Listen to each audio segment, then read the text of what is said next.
Very good morning to you, Peter, and good morning, viewers. And we are indeed here live at the Lloyd, Erskine, Sandiford Center for this 31st Inter-Sessional CARICOM Summit that's occurring here today. Now, this summit will be looking at a number of issues, but before I get there, a number of delegates have been arriving here this morning. Key among them, Alan Chastanet, the outgoing CARICOM chairman, our very own Prime Minister Mottley, the incoming CARICOM chairman, Secretary General of CARICOM, Ambassador Irwin, LaRocque, and a number of prime ministers have been passing through here behind me this morning. Even as you probably hear, the buses here still dropping off delegates. Among them, Dr. Keith Mitchell of Grenada, the Prime Minister of the Bahamas, Mr. Hubert Minnis, Keith Rowley, Trinidad and Tobago's Prime Minister, and Ralph Gonzalez, Dr. Ralph Gonzalez, one of the Prime Ministers who just recently arrived here. Now, among the topics that will be discussed here at this summit, and they're key ones, one of them has been a major topic, not just in Barbados and the Caribbean, but around the world. That's the coronavirus. So the heads will be looking at that. Of course, as small economies that depend on tourism, this is a matter that affects all of us. And so we can't take just a single approach. And the approach, therefore, is one that's going to be regional, and that's going to be a major topic, therefore, for the heads to look at in terms of quarantine, in terms of testing, everything to make sure that our economies do not suffer as a result of this virus, and that we are aware and always on alert in case that anything happening. Now, among the other issues that will be discussed, the implementation of the CARICOM single market and economy. And as you know, this is a personal favorite of our Prime Minister, Mottley. CARICOM single market and economy is a key plank for achieving real regional integration. We often talk about regional integration, but getting that economic integration is key, and a part of that is going to involve the regional private sector, and that's why a number of people, Barbados' private sector representatives, I've seen a couple of them pass through here. The chairman of the private sector agency, he's here, and there are also heads of other agencies, similar agencies throughout the region, who will be here to see what they can do to drill down to see if we can get much closer to a CSME. Now, among the other things that they'll be looking at, the digital transformation of the Caribbean. We've heard about things like M-Money here in Barbados, and the Eastern Caribbean has embraced its own, the EC has embraced the digital currency, and that's something that they're looking at going forward. Obviously, that has implications for getting through things like the correspondent banking arrangements and so on, and that's something that they'll have to look at. If we can move to a place where we can use a single currency, to use a single exchange, really, to do trade, to do business in the region, so that it doesn't cost us every time to trade with each other US dollars, which drains all of our foreign currency, and we know that foreign currency and foreign exchange is important for all of us. Now, among the other things that will be looked at, there's ongoing advocacy in relation to blacklisting and de-risking, and as you know, Barbados and some of the other countries in the region have been blacklisted. Actually, there's another list set to come out actually very shortly, in another month or two, and that's something that's key, because anytime that any of these countries are blacklisted, it has implications for economies, and we always need to ensure that we're compliant.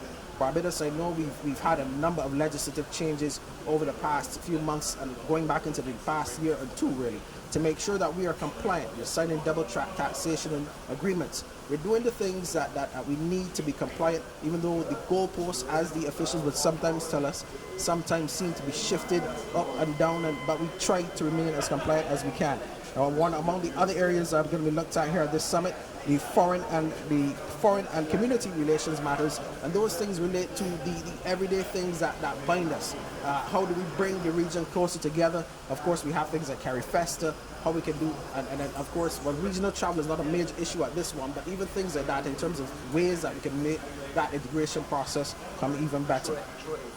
Now, the meeting, and also addressing just quickly violence and security issues affecting the region. I'm being told that they're about to start inside. Of course, these and other issues will be addressed. So I'm going to throw it now to the official opening of the ceremony happening now inside here at the Lloyd, Erskine, Sandiford. Ryan Broom for CBC.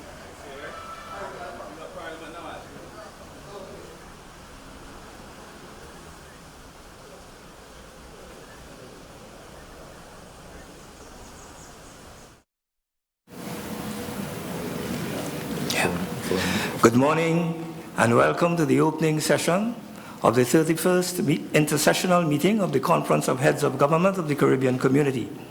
This morning's opening will see 3 statements, beginning with one by the Secretary General of the Caribbean Community, Ambassador Irwin LaRocque. I invite the Ambassador to make his remarks. Thank you, Leonard. Honorable Mia Amor Mottley, Prime Minister of Barbados and Chairperson of the Conference of Heads of Government of the Caribbean Community. Honorable Alan Chastanet, Prime Minister of St. Lucia and immediate past Chairman of the Conference of Heads of Government of the Caribbean Community. Other Heads of Government and Heads of Delegation. Honorable Francois-Philippe Champagne, Minister of Foreign Affairs of Canada. Baroness Patricia Scotland, Secretary General of the Commonwealth. Honorable Enda Kenny, former Prime Minister of Ireland. Representative of the United Arab Emirates. Heads of regional institutions. Representatives of the private sector, labor, civil society, and our youth. And I also want to recognize in particular our students who are here. Members of the diplomatic corps, representatives of the media, people of the Caribbean community. Good morning all. I welcome you all as we gather in Barbados for the 31st Inter-Sessional meeting of the Conference of Heads of Government. As always, the Barbadian hospitality and efficiency have ensured both that the Caribbean community, family, and our guests are well looked after, and arrangements for the conduct of the meeting are in good order. I am sure that all will join me in thanking the government and people of Barbados, led by our chairperson, the Honorable Mia Mottley. Prime Minister, welcome to the chair, and I look forward to continue working closely with you in advancing the goals of our integration process. In the last 6 months of 2019, the community and I have had the considerable benefit of guidance from the Prime Minister of St. Lucia, Honorable Alan Chastanet, our outgoing chair. I thank you, Prime Minister, for the sterling efforts you have been making to promote and defend the region's interests, in particular with respect to the need for funding to enhance our resilience, climate change, and the challenges we face with blacklisting.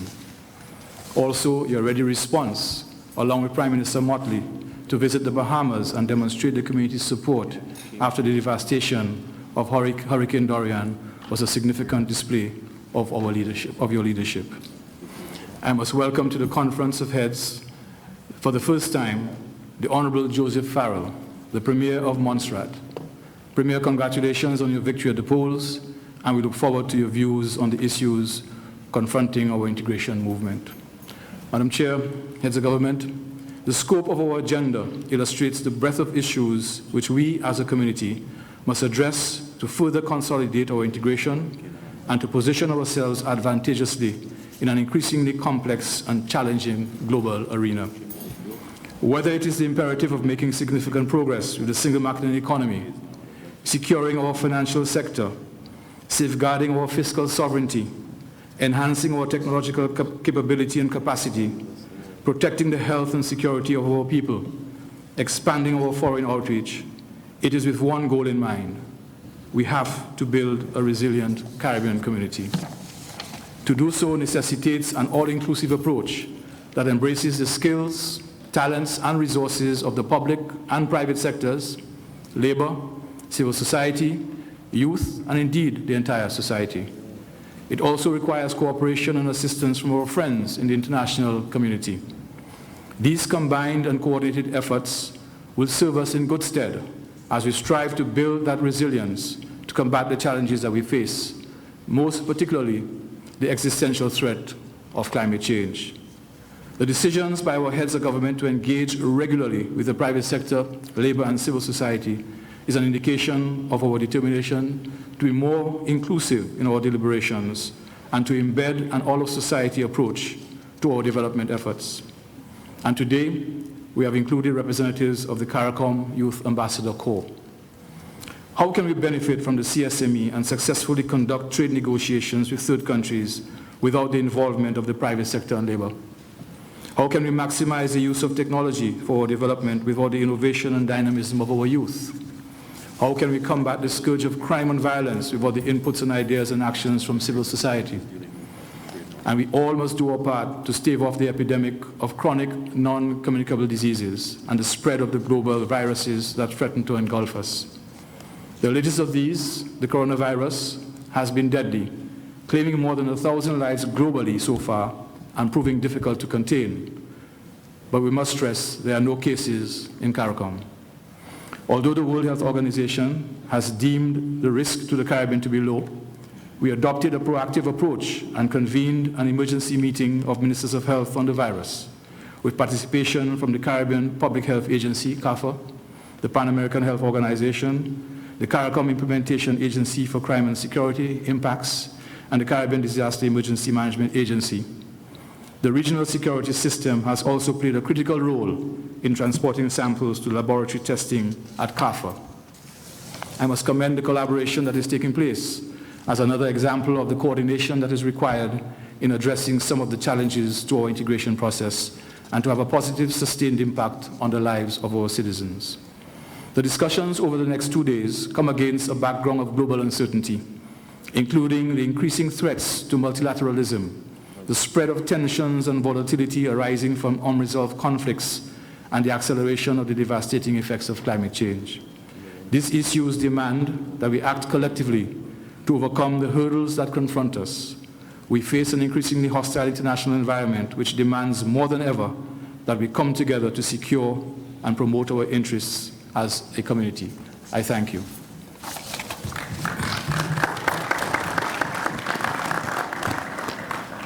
Thank you, Secretary General.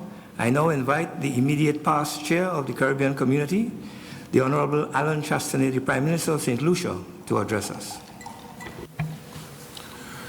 If I can adopt the protocol established by the SG. It was with great honor for me over the past 6 months to have held the chairmanship of the Caribbean community. Given that I'm still virtually new to the scene in terms of political pedigree, the role allowed me to follow closer up and to be more deeply involved in the tremendous strides which this community continues to make on behalf of our people. Today, I'm giving way to another newcomer to the Caribbean political leadership, the distinguished Prime Minister of Barbados, but one who has been around the arena for some considerable time and who I am sure is familiar with the issues and challenges which face our Caribbean region. I know that Mia Mottley is fully prepared, and I am sure quite capable of carrying the torch forward. When I took over the chairmanship at the 40th meeting at the Conference of Heads in St. Lucia in July of 2019, I identified some of the areas that were troubling to all of us. Climate change, blacklisting by the EU, the adversities facing small island states in the international community, the ongoing situation in Venezuela, the withdrawal of correspondent banking services from the region, among others.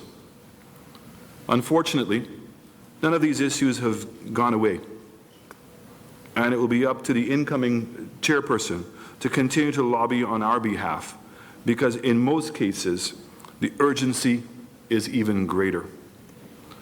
In November last, as a direct result of St. Lucia meeting, a delegation from the community led by the distinguished Prime Minister of Antigua and Barbuda took the issue of correspondent banking and de-risking to Washington in light of the threat of our financial institutions losing critical relationships with U.S. banks.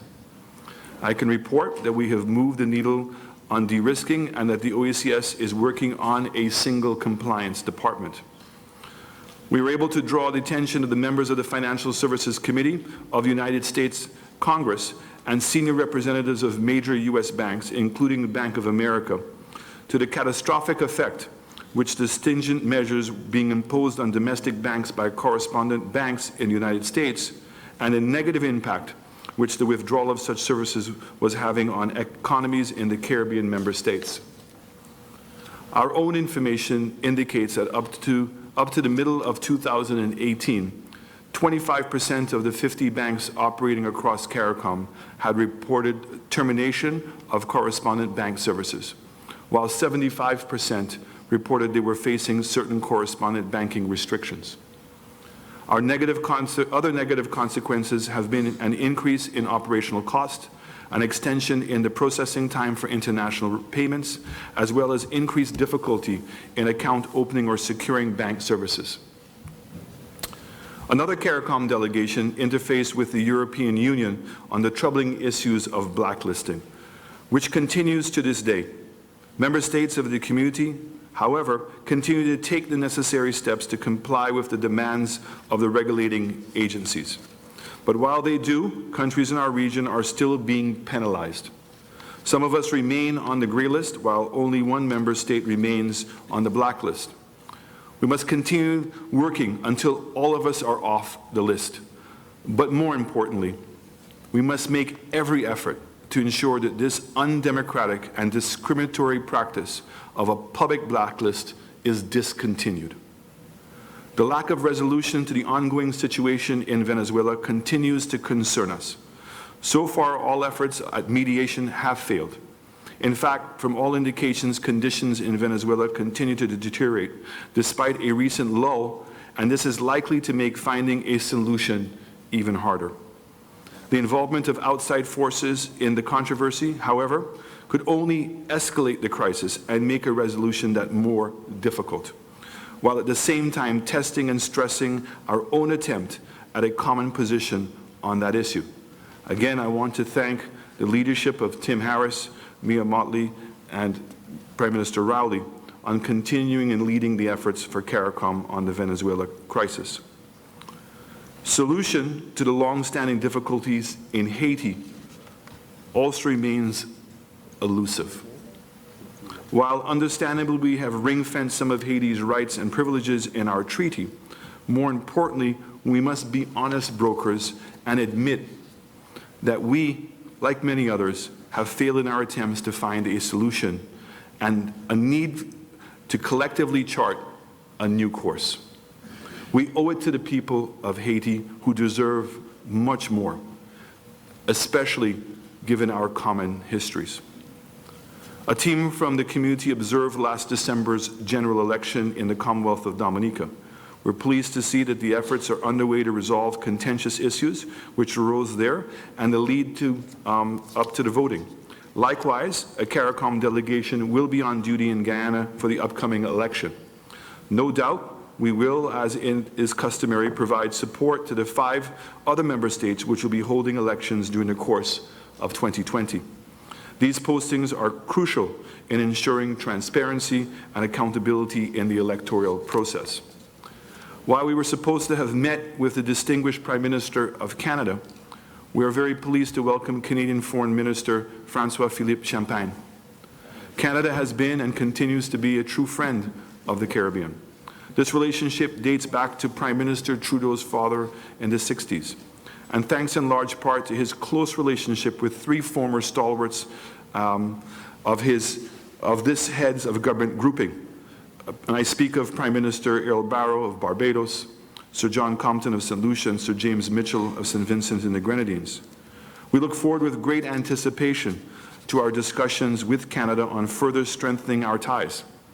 While the West Indian diaspora has made major contributions towards the development of Canada, Canada has represented many of us at the World Bank and International Monetary Fund, is a member of the G7 and G20, and a leading voice on the Commonwealth, as well as being a major contributor to the Caribbean Development Bank. As impressive as our ties have been, I believe there is still more that can be done. And while not attempting to preempt the discussions we will be having here, we need Canada's voice and leadership on climate change, de-risking, and blacklisting. Despite the withdrawal of some of the Canadian banks from our region, we continue to see major Canadian investments through both public-private partnerships and privately. We're also keen on the reinstatement of visa-free access to Canada and support from Canada in fields where it has achieved world-class status, such as education, healthcare, and security. Mobilizing funds to tackle the issues of disaster risk financing as a consequence of climate change is another major imperative for this community. All these matters that I have mentioned, along with the continuing debate on the CARICOM single market and economy, are again major agenda issues at this meeting, and it is my hope that we can arrive at some decisions to demonstrate to the people across the region our determination to make the integration process work for them. On climate change, we must continue to press for the reclassification of SIDS by the OECD, to take into consideration our vulnerability and the adverse implications of current protocols governing debt classification and our access to financing. Moreover, we must redouble our efforts towards the establishment of a dedicated fund for SIDS. Interestingly, it is the ministers of finance from the developed countries who may have found the solution through the introduction of a carbon tax. While I agree that would be a truer representation of the cost of carbon, the question is, who should the revenue go to? While the emissions occur at the point of production, the impact is felt globally. We must, as a region, look to establish and advocate for environmental justice so that offenders are appropriately and effectively sanctioned, and we who are at the end of it are compensated. As we all know by now, United Kingdom formally leaves the European Union at the end of this year. Since 2017, and under the umbrella of CARICOM, we've been involved in discussions with the UK on an arrangement that would govern trade between us post-Brexit and replicate the effects of the CARICOM European Union Economic Partnership Agreement, EPA. This will ensure continuity in the preferential trading relationship and avoid disruption in preferential trade between CARICOM states and United Kingdom. United Kingdom market is important to us as it currently absorbs approximately 25% of our total exports to Europe, which comprises bananas, rum, sugar, rice, agro-processed goods, and methanol, among others. With regard to the services and investment, the UK has provided significant guarantees of access to its markets, and CARICOM is committed to working closely with the UK to ensure that our service providers can take further advantage of this market. The new CARICOM UK EPA goes into operation from January 2021 and seems a fair compromise between CARICOM and the UK, as well as a testament to the commitment and willingness of both sides to do what is best for their economic operations.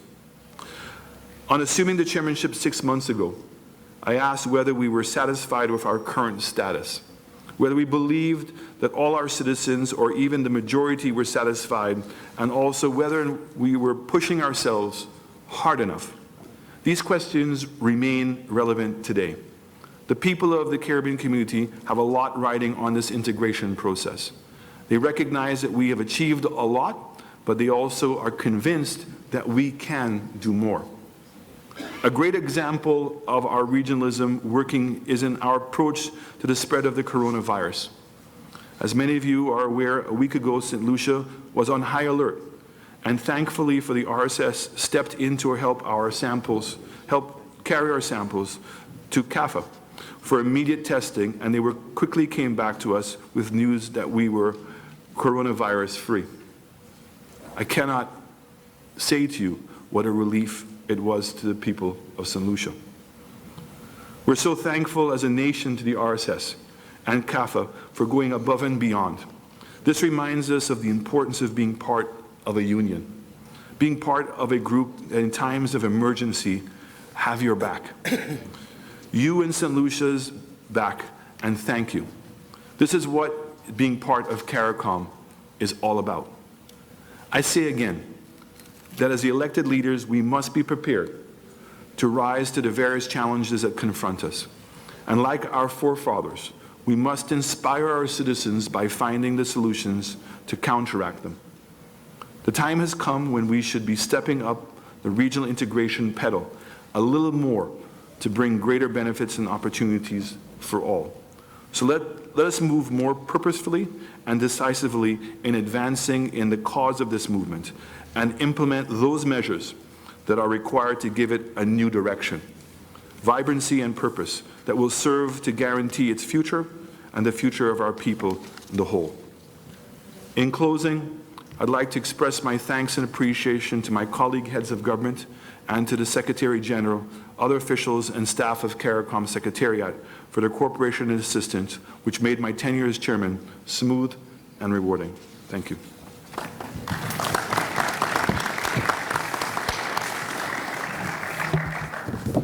Thank you, Prime Minister. And now invite the Chair of the Caribbean Community, the Honorable Mia Amor Mottley, the Prime Minister of Barbados, to address us. Thank you very much. Distinguished colleague heads, the Secretary General of CARICOM, the distinguished Secretary General of the Commonwealth, the distinguished Foreign Minister of Canada, the distinguished former Prime Minister of Ireland, the heads of all of the regional institutions, CARFA, Impacts, Caribbean Development Bank, University of the West Indies, CARICOM Development Fund, Regional Security System, our distinguished representatives from the UAE, and our representatives from the Caribbean Private Sector Movement and the Caribbean Congress of Labor, and above all else, the young people of the Caribbean as represented here by the school children of Barbados. I want to, first of all, thank the outgoing chair of CARICOM, the Honorable Alan Chastanet, for his passion and commitment over the course of the last 6 months with respect, in particular, to the fight against the climate crisis and for the fiscal sovereignty challenges that he has continued to carry the baton for us, whether on either side of the Atlantic as it relates to the lists that I would prefer not to refer to color because we don't accept the notion of the lists being any color for us. I'd like to thank also the members of the CARICOM Secretariat, because the truth is, without the hard work being done by this Secretariat, we would not be in a position to be here this morning to address each other and to advance the cause of Caribbean people. We have reached an interesting point in 2020, and it is said that 2020 is usually associated with perfecting a finer vision of ourselves. In this instance, we need not only to perfect the finer vision of ourselves, but to act to create that finer vision. And it is against this background that we meet here at Bridgetown, recognizing that we face a world in which challenges continue to present themselves. When we left Castries in July last year, we had no clue that we would be facing a potential pandemic in the world with COVID-19. We didn't have any idea that our ability to function as a single domestic space would be threatened by that development. Equally, we didn't realize that we would be able to rely on one of our regional institutions to be first the front line protection and another regional institution to be the platform and bedrock upon which we can fight this virus. And what am I referring to? The creation of the Implementation Agency for Crime and Security in 2006, followed by the Joint Regional Communications Center, was done initially to prepare us for Cricket World Cup 2007. But we understood then that its legacy and its enduring benefits would serve a Caribbean community for much longer. It is that agency that is able to track the movement of people, thereby putting our border security officials on notice as to where risk is likely to occur with people entering our countries. The ability for that agency to be linked in real time to Interpol, to U.S. Department of Homeland Security, and to be able to have access to the travel histories of persons allows us to be able to make that determination at the level of our border security officials, who we thank for being our frontline warriors in the protection of our people. At the same time, CARFA, a relatively new regional institution as well, has proven its worth to us by being able to ensure that, along with the Pan American Health Organization, a number of our countries are today now in a position to be able to test quickly for whether persons within our jurisdiction have been infected with this dangerous virus. I start at this point because I want our heads to focus on the challenge and the response. And I want us today to remember that F comes before I, and that I mean specifically that family comes before ideology. This is a critical moment for us as a community to understand that whether the challenges be with respect to chronic NCDs, which is the insidious killer among too many of our people, or whether the challenge be the more talked about and definite existential crisis of climate, affecting us not just through hurricanes, as it literally has torn many of our countries apart, from Dorian with Bahamas to Maria and Irma with Dominica and Antigua and Barbuda and the British Virgin Islands and too many of our countries to mention, or whether it is violence that has genuinely become a public health disorder with a level of killings across our community that is unacceptable for any community, any part of the world, or whether it is the challenges to our fiscal sovereignty, or whether it is the challenges to multilateralism that are taken and making aim at the integrity of our freedom of association as small groupings, we have to determine how best to confront these challenges. I believe, on behalf of the people of Barbados, that there is always strength in unity. We have come from a movement across this region in the 1930s where we faced common challenges, and where our people, without the benefit of political organization or labor movements, found a way to respond and to be able to signal that we were prepared to take control of our destiny.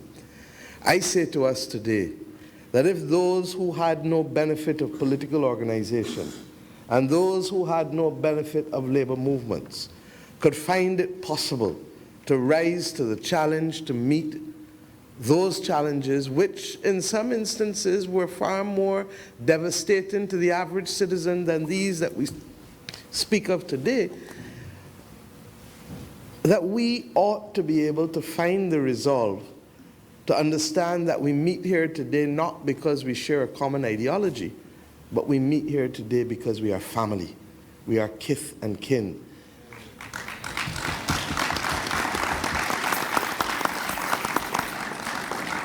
And whether it is at the level of countries or it is at the level of homes and communities, being kith and kin must stand for something.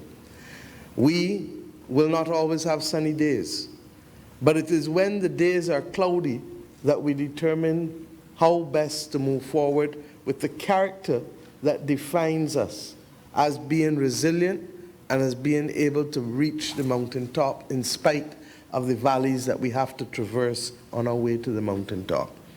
I say so, conscious that we have some self-examination to do as well.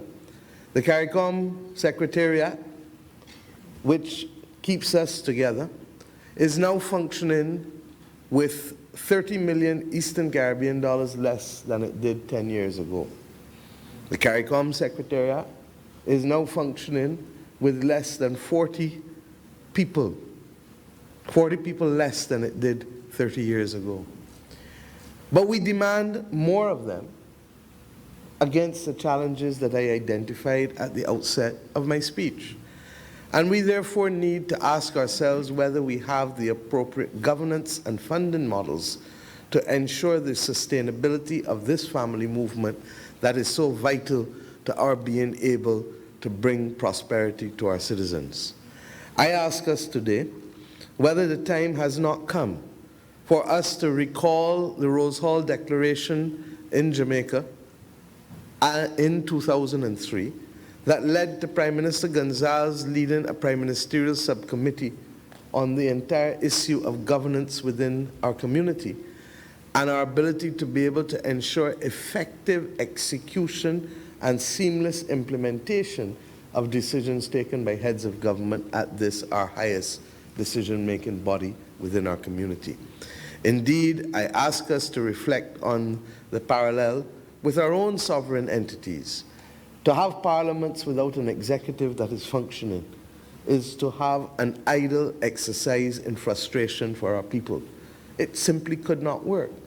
And for us to believe that we can have a heads of government conference twice a year that will allow us to make decisions that have the force of law without the capacity to seamlessly execute is an idle exercise for us as well.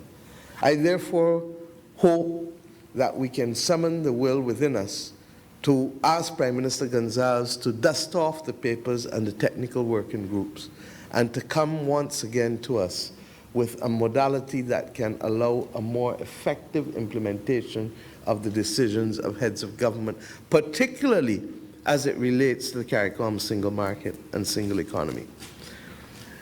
I'm equally conscious that in life, we have to be able to explain to people that in this modern world, where everyone expects instantaneous action, that we are involved in activity that more often than not is about respect for process in order to attain the results that we want. It is against that background that we continue to labor in the vineyards of being able to create a more seamless opportunity for doing business and moving and living and enjoying this region for our people. We believe that our ability to have regional communication that is affordable and accessible is an absolute priority. It is against that background that we also recognize that the digital economy can play a new and powerful role in the development of our economies, period. But power comes with responsibility. Our teams have been working with operators in the telecommunications sector across the region. And indeed, Prime Minister Mitchell, who is the lead Prime Minister in this area, has, along with the CSME team, worked with the operators to shortly announce a modest fixed single CARICOM roaming rate for all CARICOM nationals to cover the cost of data for popular social media platforms.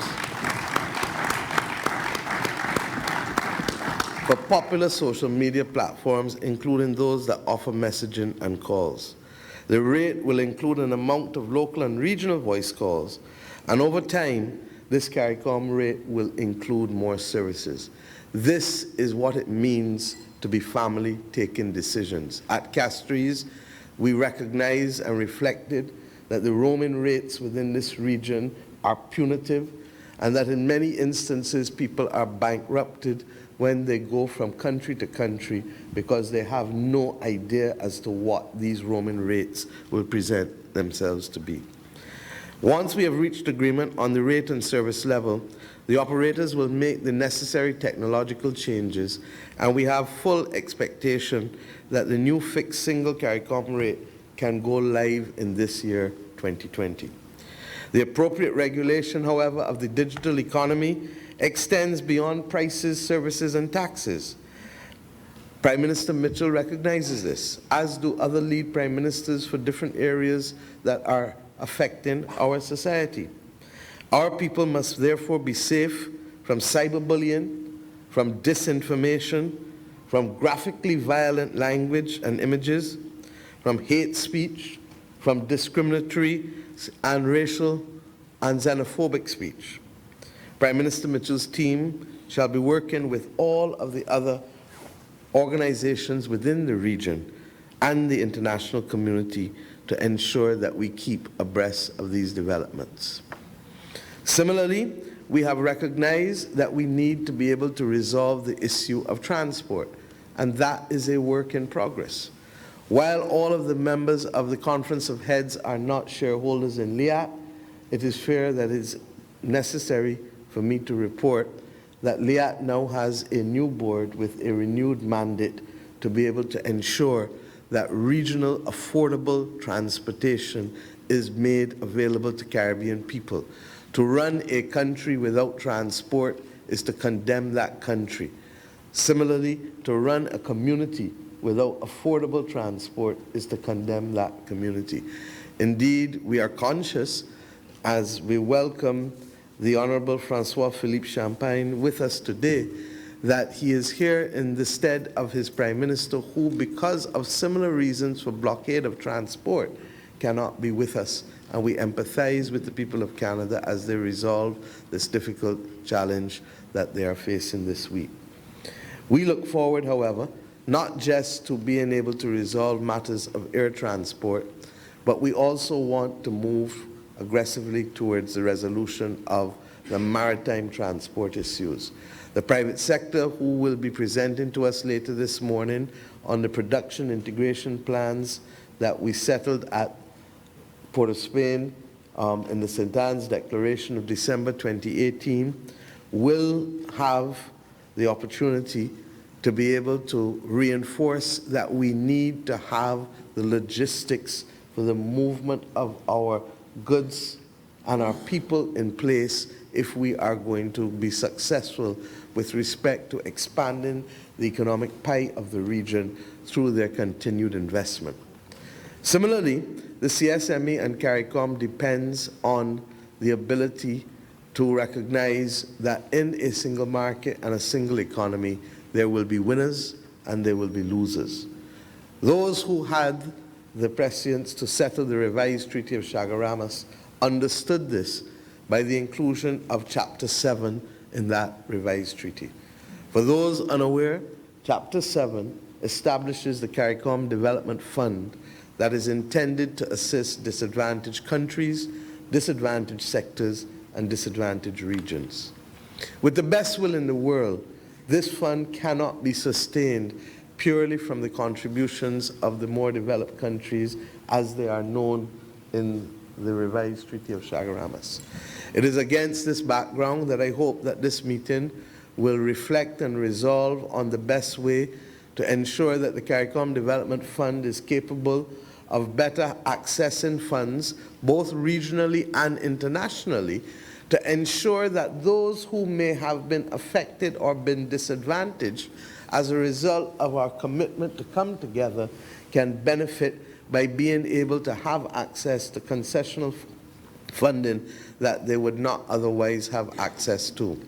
Indeed, the reality is that we have discussed on so many occasions that there are over $50 billion in savings within this community, most of which are attracting no more than 0.1%. And we give the return on investment to foreign depositors when we pick up foreign loans, but we are not finding a way to unlock the savings of Caribbean people to finance the development of Caribbean people. We trust and pray that this conference will make appreciable progress in that regard this day and tomorrow. I'd like to finally reflect on the threats once again as I close. Threats are part of life. We take risk every day. Indeed, our grandparents taught us that nothing ventured, nothing gained. I hope and pray, particularly in the presence of these young people for whom we act today, but who will act for us tomorrow, that we take courage and recognize that it is in the interest of those who are not of this community to advance their own individual causes. The only people capable of defending our causes and our future and our development is us ourselves. We may not do it overnight.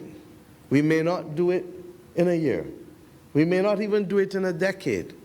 But if we recognize that this integration movement is one of the most successful integration movements that was established in the 20th century, we then better appreciate the responsibility that we have to care it, to nurture it, and not to allow for any kind of political or diplomatic embolism to threaten its existence. I trust and pray that we come to this moment, therefore, conscious that as family, nothing can separate us and no one shall get in between us. It is against this background that we therefore recognize that it is principles that shall guide us always. And if we are faithful to those principles, then we shall always find a way home. Principles may be inconvenient, but they guarantee our protection and our integrity. I trust and pray, therefore, that in spite of the problems either of our region, within our community, or outside of our region and community, in our global community, that we will remember that we stand here because those who fought in the 1930s and those who created the political institutions that flowed therefrom understood that without unity they could achieve nothing. But with unity they could turn back the mighty hands of global empires who sought to suppress people for centuries. Let us today pray that we hold on to those examples, and in holding on to those examples, that we use the opportunity to bring along our brothers and sisters within the region, conscious, and I use now the words of that distinguished Barbadian Kamau Brathwaite, who has now gone to a different place and who we will officially bury on Friday. I can find no better way to end than to use his language of his great poetry included in his 1999 9 Me Songs for the New Millennium. And I quote, "If you live on an island, love it, love it, love it. But remember, no man is an island, and that no island belongs to one man. Be always part of something larger than yourself, something that will make you larger than yourself, part of the island, part of the region, part of the main. Educate yourself, your children, and your community into these things in the way they should go, in the way we should grow. So think on these things, dream on these things, but above all else, act on these dreams. Let us, as a conference of heads of government of the Caribbean community, representing the dreams and aspirations of the Caribbean people, let us act on these dreams. Thank you.